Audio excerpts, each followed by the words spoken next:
Ozone is the Earth's natural sunscreen. It screens ultraviolet radiation. If there's less ozone, more UV radiation gets to the Earth. If there's more ozone, less UV radiation gets to the Earth's surface.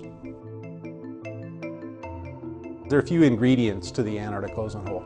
The first ingredient is you have to have very high levels of chlorine and bromine. In fact, if you made a measurement now, you'd find that about 80% of the chlorine over Antarctica is from human-produced compounds, chlorofluorocarbons and halons. The second ingredient is you have to have very cold temperatures. Over Antarctica, about 10 miles up or so, it gets extremely cold. And in those cold conditions, you form fairly exotic clouds, what we call polar stratospheric clouds. And you will release this chlorine down there into a form that can destroy ozone. The third ingredient is you need a little bit of sunlight.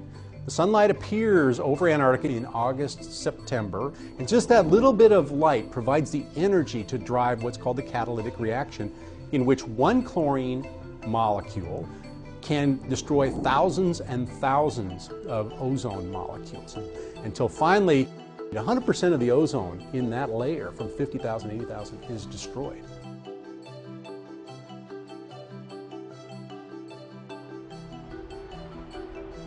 There is a question of how will climate change affect the Antarctic ozone hole.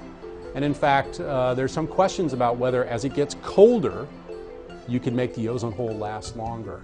We don't have a good answer for that right now, so we don't actually know what's going to happen. So that's a real hot research topic. Our current predictions right now is that the ozone hole will be back to a level we saw in 1980 in the year of about 2070. For about the next 10 years or so, we'll see very large ozone holes.